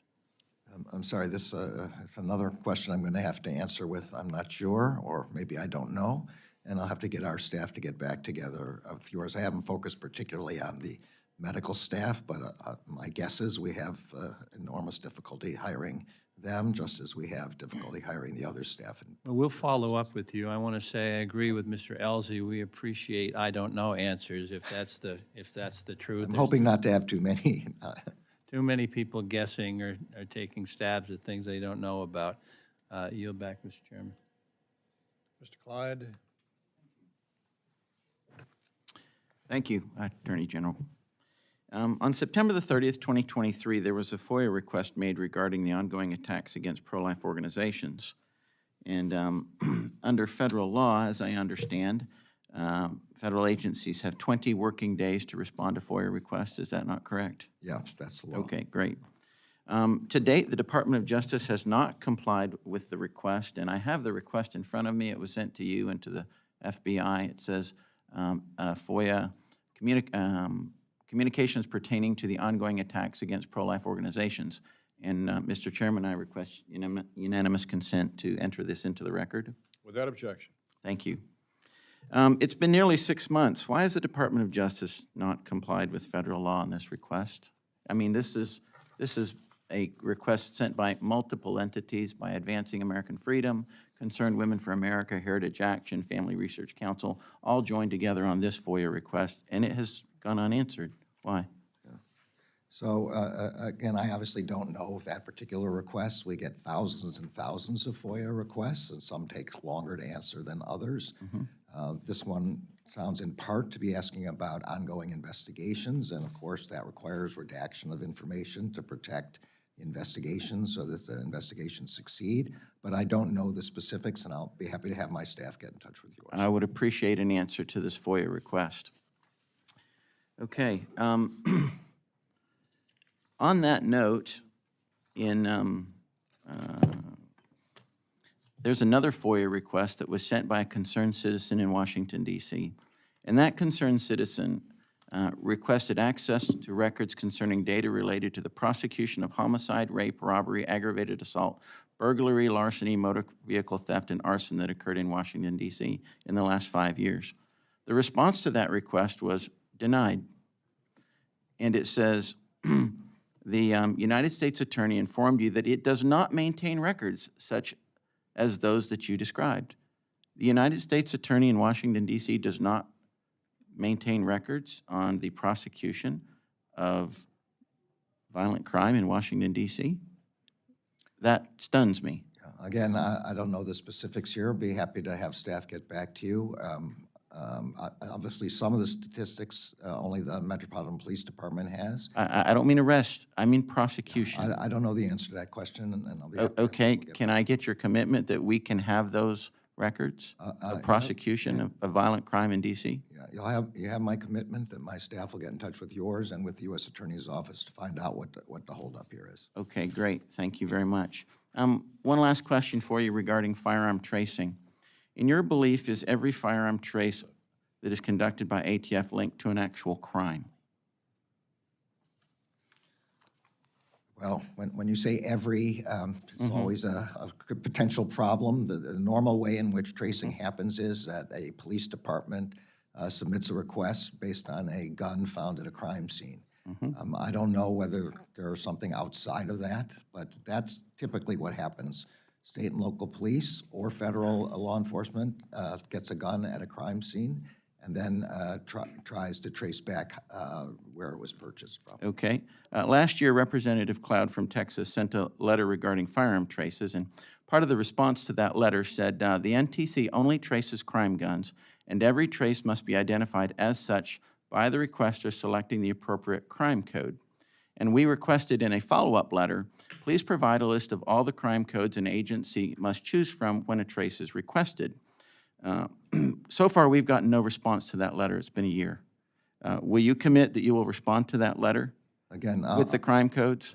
I will certainly commit that my staff will get the letter from you, and will then contact ATF and find out what the holdup is. Okay, great, because I can personally attest as a federal firearms licensee myself, being the recipient of trace requests, there are multiple traces that have nothing to do with crime whatsoever. Whether it's a gun that was lost, whether it was a gun that was sent back to the manufacturer for repair and we get a trace on it, whether it's a gun that's voluntarily turned into a law enforcement agency for a temporary hold that we get a trace on, or whether a gun was owned by an employee that currently has it and we got a trace on that gun, which I don't understand.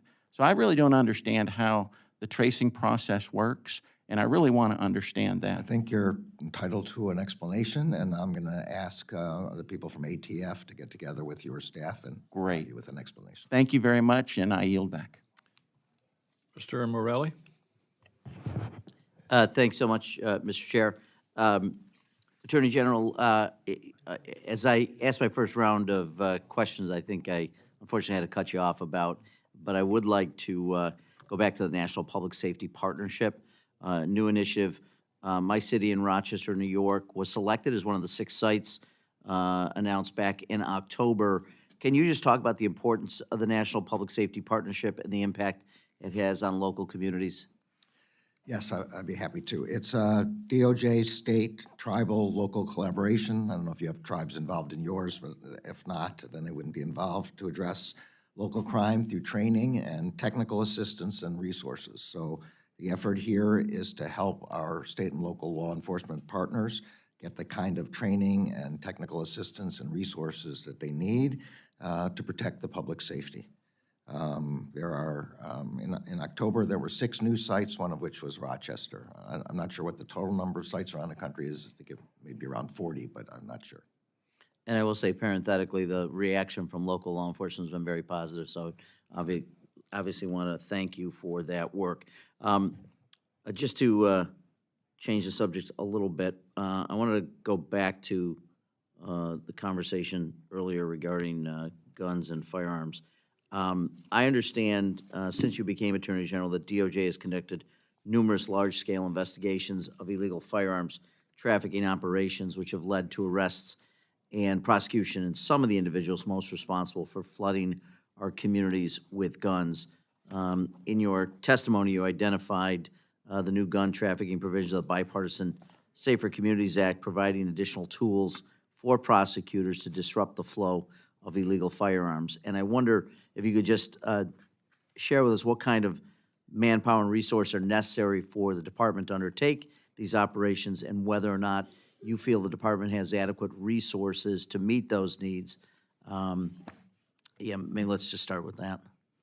Yeah, so prior to BISCA, the Bipartisan Safer Communities Act, we were having to do straw purchaser cases pretty much one by one. We didn't have a sort of enterprise approach to this. BISCA has allowed us to use a almost RICO-like approach to gun trafficking, and has made the straw purchaser statute more clear for our purposes here.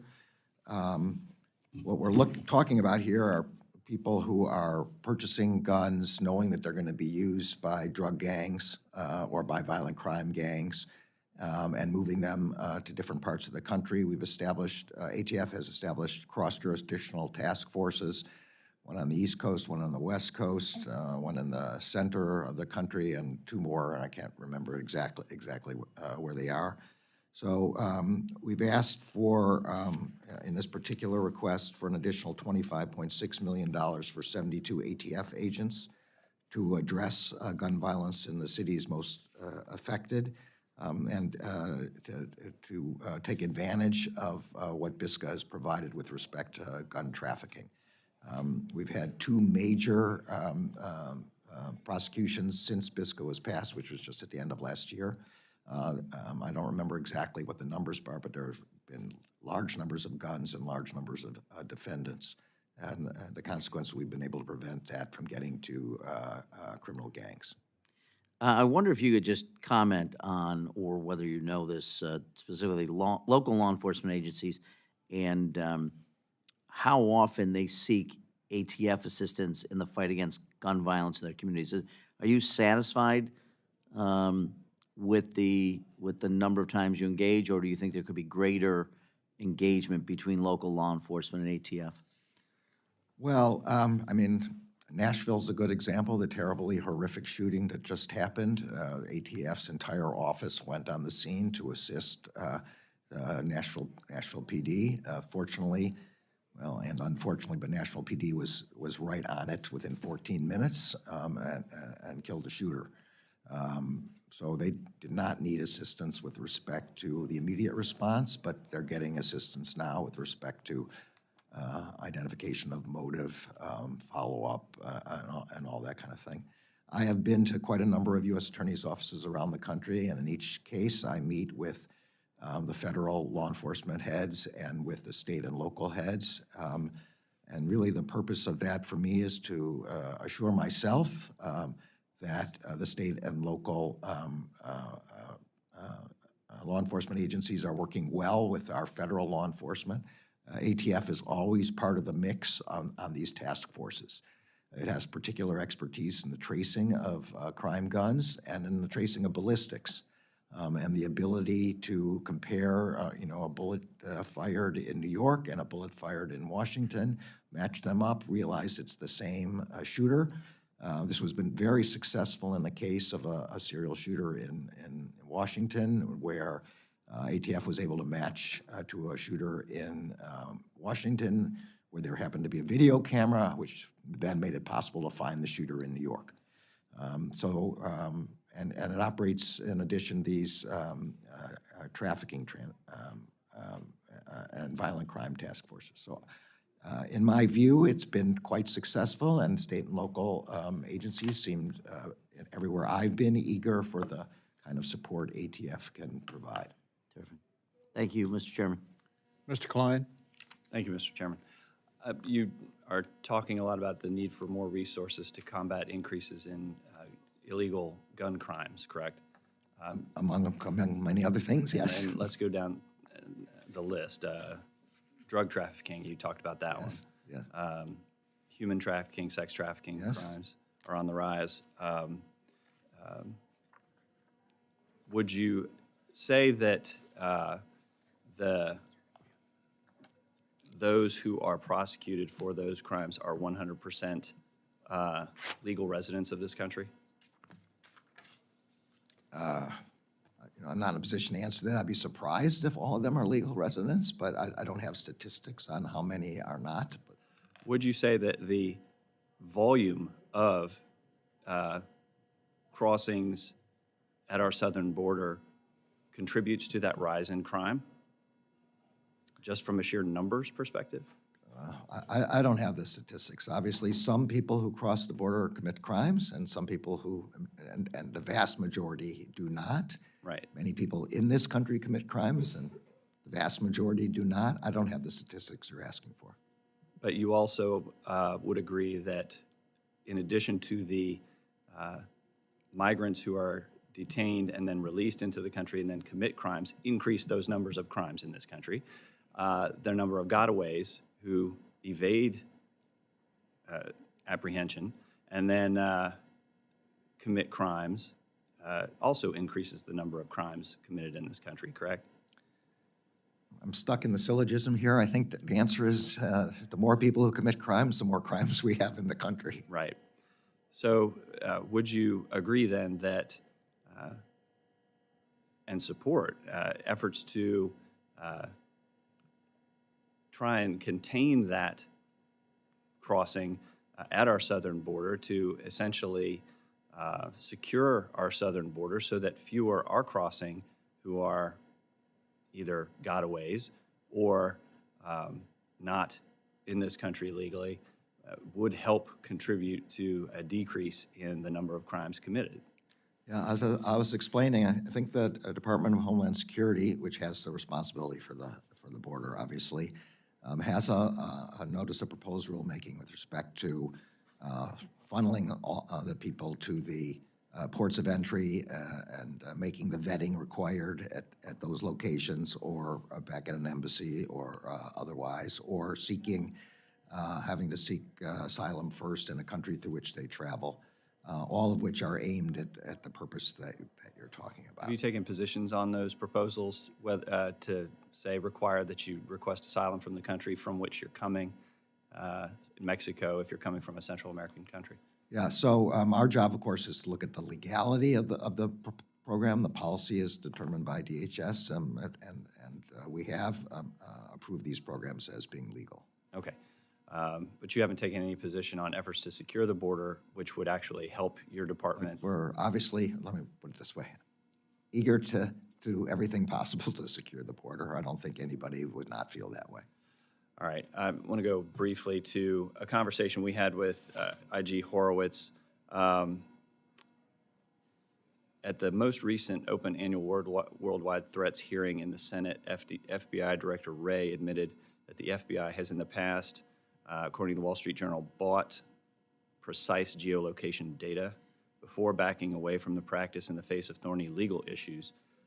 IG Horowitz last week agreed with my concerns about this disturbing practice. In fact, he said the DOJ, quote, took advantage of legal ambiguities before the Supreme Court's decision in Carpenter v. U.S.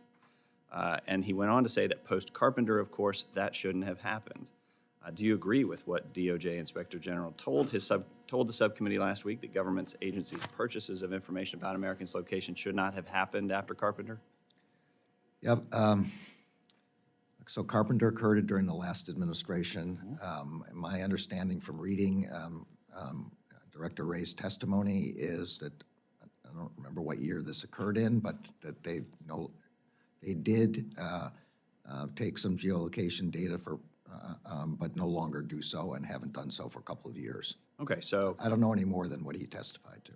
no parts of DOJ or other agencies are buying similarly sensitive information like about Americans' communications or activity, financial or otherwise? Well, we've jumped from purchases of aggregate of commercial information. Well, let's stay there. Are any Those are parts of two sep- DOJ still purchasing Yeah, location so that information? question, the department has an investigation going on internally to find out which parts. But you don't know? No, because it's ongoing. I don't mean investigation in a pejorative sense, but we're looking into that question. My understanding on geolocation is that we don't purchase that. Time of the gentleman has expired. Thank you. Ms. Ming? Thank you, Mr. Chairman, and thank you, Attorney General Garland, for your service to this country and for your leadership, especially in the last few years in helping our country from protecting our country from violent crime and especially hate crimes over the last several years. I know that public safety is on top of the mind for all of us on both sides of the aisle. We talked a little bit about threats of drug trafficking, human trafficking, and other types of serious crimes, and wanted to know if the Republicans' proposed cuts of 22% to 2022 levels were enacted, how would that affect public safety in this country? Well, I don't know who's proposing the cut, but we were asked to, by a member of the larger Appropriations Committee, to evaluate the consequences of a 22% cut. And the consequences would be devastating to public safety. They would make it enormous cuts in the parts of the Justice Department, from our law enforcement agencies to our grant-making agencies, all of which are used for the purpose of improving public safety, and it would devastate all those programs. If a 22% cut was enacted, would it impact our ability to maintain and hire cops Yes, so we don't do the actual hiring of. or grants for hiring? Yeah, if you mean by cops, state and local, yeah. Yes, it would dramatically. The COPS program itself estimates 300 to 400 fewer federally law enforcement funded COPS positions would be available, be a reduction of $50 million in the COPS hiring program. So cuts to these grants could lead to smaller police forces across the country. Yes, and of course, it isn't only the OJP, the COPS grants that provide money for state and local police, the Burn JAG and are administered by the Office of Justice Programs, and others within that also provide funding for local governments, and those would be cut as well. So yes, there would be a reduction in the ability of state and local police to hire. And specifically on hate crimes, if cuts were enacted, how restrained would your department be in supporting our community-based organizations and combating hate crimes? I don't think we have a. I don't think I have a specific breakdown with respect to that, but I think that there would have to be a cuts in all of the money that we have provided for hate crime. This includes the money that Congress provided in the No Hate Act, as well as the money that's used by the Civil Rights Division and the FBI to investigate hate crimes. We, in our current budget request, we've asked for $43 million in OJP funds, which include the Jabara Hire No Hate Act grants. And if you take 22% off of that, you see what the consequence would be. And likewise, $13.2 million for the Civil Rights Division. These are additions, but the total is $28.3 million, so we'd have to slash that. And the same with the FBI's Civil Rights Investigation Division. So in every respect, our ability to respond to hate crimes, regardless of who the hate is aimed at, any crime in that regard, we would have more difficulty investigating and prosecuting. And lastly, if there were proposed 22% cuts, how would this impact our fight against both terrorism and drug enforcement efforts in this country? Yeah, so most of the fight on terrorism is FBI and the National Security Division of the Justice Department. The FBI overall predicts a loss of 11,000 positions at the FBI and a loss of $1 billion of non-personnel costs. It's going to have a dramatic effect on our national security apparatus. And with respect to drugs, the DEA predicts a $620 million reduction in base resources.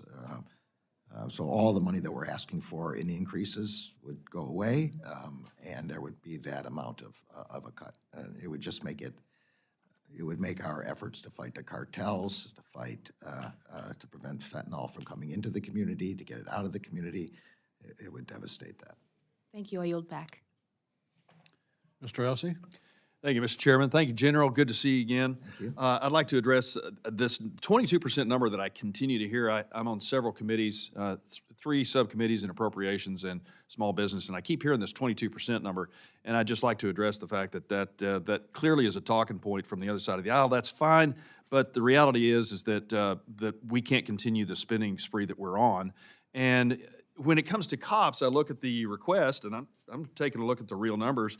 The Department of Justice itself has asked for 11.9 million cut, or 2%, in the cops program. So it's a little false to go after the 22% and say, well, what happens if we cut 22% across the board? These are going to be targeted, and I'll reference my previous point about the alligator closest to the canoe. We have real crime going on in our country right now of fentanyl that is killing Americans 200 per day. The drug overdose epidemic is killing 300 men and women age 18 to 45 in this country every day. In World War II, we lost 418,600 Americans in 3.5 years of war. That's 305 Americans every day fighting tyranny overseas. We're losing 287 every day in this country. So if that's not a war, I don't know what is, and that is the alligator closest to the canoe. 105,000 Americans dying every year. That's more than's been lost in Ukraine the last year. I don't know how else to spell it. For me, that's the alligator closest to the canoe. And as a Texas citizen and a representative from 9 rural counties in Texas, it's a big deal. That is the alligator closest to the canoe. So the 22% should be funded to going after securing and protecting American citizens every day. That's the #1 job of any government, state, local, and federal. And so I appreciate the efforts that the department does undertake, and we need to continue to make requests that take care of that first. And when we do have to make cuts, then we target those things that we need to fund first to secure and protect Americans first. And as I said, on the new grant programs, we can look at some of those that are more of a concept than a real crime-fighting issue going forward. I don't need to go over those, but the reality is that's where you're going to probably go after some of the cuts. Let's talk about workforce and telework for now. I asked this question of every department head, and so can you give me the number? You may or may not be able to. If you're requesting a budget higher than the 22 budget, what % of the DOJ's workforce is teleworking? So if I could just correct one thing, or at least we both seem to have very different numbers with respect to the COPS hiring program. My number is we're asking for an increase of $2.4 billion, an increase of $213 million in discretionary funds in our budget, and an increase of $2.2 billion in mandatory new funds. And we're not asking for a decrease in the COPS hiring budget. I don't know what the discrepancy is, but I'd be eager for our staff to get together with yours and try to figure that out. Sure. I don't have the number on teleworking. I will tell you my own, every time I go to United States Attorney's offices and components of the department, is to encourage people to have their people come in. My view is we do not pay our prosecutors and investigators enough, and what they are coming to work not for the money, but for the public service and the sense of patriotism and teamwork that they get, and that the way to increase that sense of a team, and you must know that from the Navy, is for everybody to be there together and to develop unit cohesion. I think that's probably the right term, although maybe that's an Army term instead of a Navy term. And so it's universal. All right, I'm very much encouraging that. I will tell you the other side of the problem, and I'm getting this also from U.S. Attorney's offices, is the hiring market is difficult for us, and we have to be able to compete with some degree of flexibility in work style. If we tell everybody they have to come in right away, we're going to lose a bunch of people we don't want to lose. And so we've left that to each component in each U.S. Attorney's office to try to balance the needs in these two areas. Thank you, General. And I'd like to close out my time by saying that in Ellis County, my home county, 200,000 people, I got back from the sheriff that they have held 79 of those criminals that we were talking about for 5,499 days in our county jail at a cost of $91 a day and $500,000. So it's extremely essential that SCAP not be cut, and I would hope that we could reconsider that program being cut. Thanks for your time, Mr. Chairman. I yield back to balance. Chairman yields back. Mr. Tron. Thank you, Mr. Chairman. 2 weeks ago, Secretary, we visited FCI Cumberland with Director Peters and spent the day touring the facility with the warden and her team, and get into a whole bunch of different issues, and it was very instructive. But One thing that struck us, besides the staffing issues and the restrictive housing issues we've, touched upon already, is that the First Step Act contemplates folks getting a job, and the best way to get them that job was job training while they're incarcerated. And they had a beautiful facility there for teach them drywall, teach them how carpentry skills, teach them how to drive a forklift. These folks will go out, will get jobs immediately in today's today's full employment economy, and the likelihood of their recidivating drops dramatically. What my question is it was clear we don't have our facilities built for this type of an effort.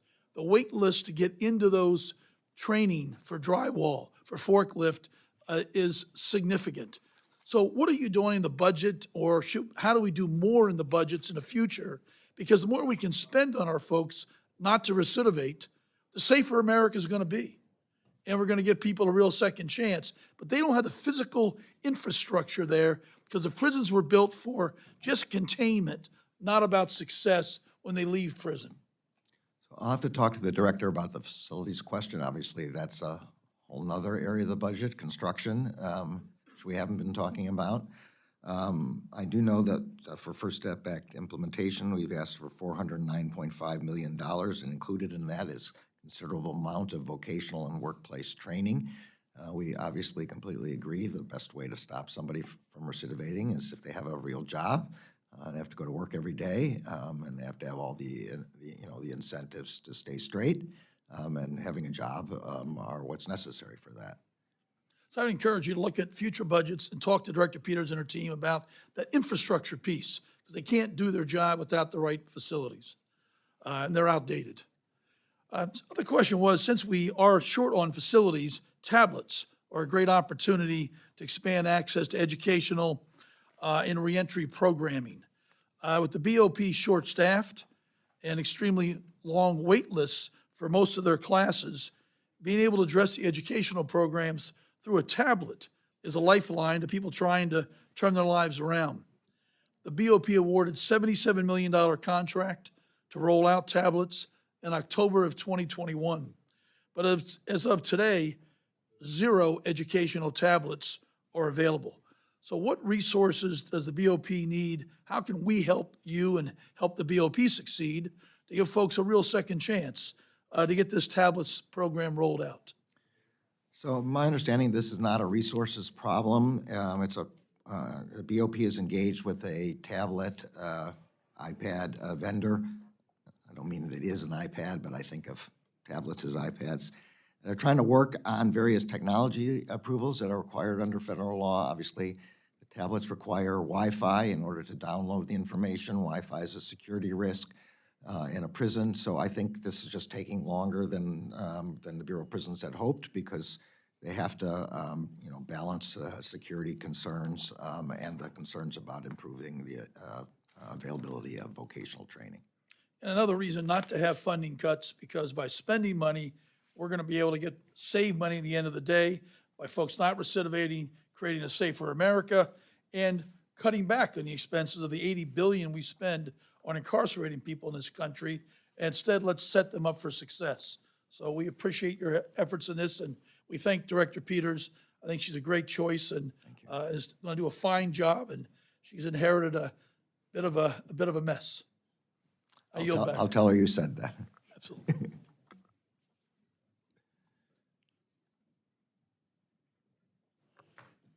Gentleman yields back his time. I'm prepared to close, Mr. Cartwright, if you are in that mood.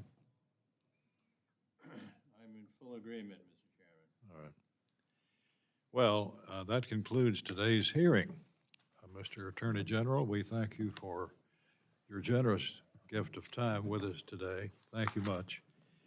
Without objection, all members will have 7 days to submit additional written questions for the witness or additional materials for the record. And with that, the hearing is adjourned.